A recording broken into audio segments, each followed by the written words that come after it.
दोस्तों, स्वागत है आपका। आप देख रहे हैं जन संदेश टाइम्स और मैं वंशिका। लोकसभा चुनाव के पहले समाजवादी पार्टी की मुश्किलें लगातार बढ़ती ही जा रही हैं। अपने बयानों के जरिए उत्तर प्रदेश की राजनीति सरगर्मी बढ़ाने वाले सपा नेता स्वामी प्रसाद मौर्य ने महाराष्ट्रीय महासचिव पद से इस्तीफा दे दिया था। कहा जा रहा है कि 22 फरवरी को वह अपनी नई पार्टी बना सकते हैं। साल 2022 के विधानसभा चुनाव से पहले भाजपा से समाजवादी पार्टी में आए स्वामी प्रसाद मौर्य का अखिलेश यादव से भी मोह भंग हो चुका है। मीडिया रिपोर्ट्स के अनुसार 22 फरवरी को स्वामी प्रसाद मौर्य अपनी नई पार्टी का ऐलान भी कर सकते हैं। वह लोकसभा चुनाव 2024 अपनी पार्टी बनाकर लड़ेंगे। बताया जा रहा है कि स्वामी प्रसाद मौर्य अखिलेश यादव से लंबे समय से नाराज चल रहे हैं। उन्होंने अपने पद से इस्तीफा देते हुए कहा था कि गेंद अखिलेश यादव के पाले में है, मेरे खिलाफ बोलने वालों पर वह कब कार्रवाई करेंगे। स्वामी प्रसाद मौर्य ने अपने इस्तीफे में लिखा था कि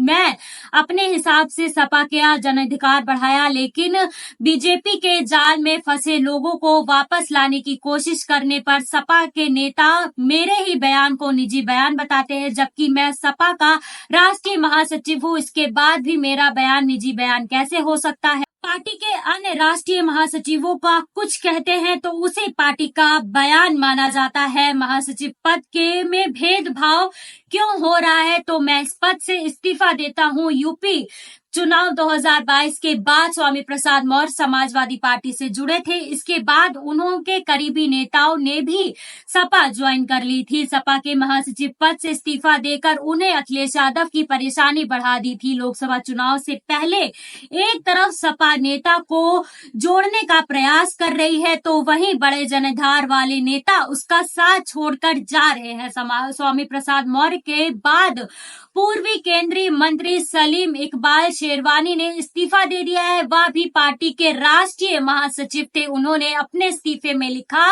कि मैंने बार बार अनुरोध किया था कि मुस्लिम समाज को एक राज्यसभा में सीट दे दी जाए, भले ही मेरे नाम पर विचार न किया जाए, लेकिन पार्टी किसी अन्य मुसलमान को प्रत्याशी बना सकती थी, लेकिन उस पर भी कोई विचार नहीं किया गया है।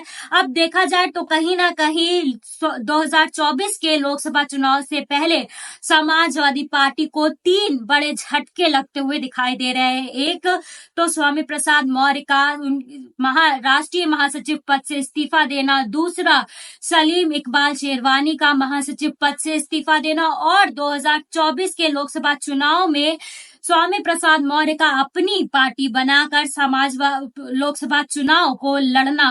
देखा जाए तो कहीं ना कहीं लोकसभा चुनाव से पहले समाजवादी पार्टी को बड़े से बड़े झटके लगते हुए दिखाई दे रहे हैं। फिलहाल के लिए इस खबर में बस इतना ही। ऐसी और तमाम खबरों के लिए बने रहें हमारे साथ और देखते रहें जन संदेश टाइम्स।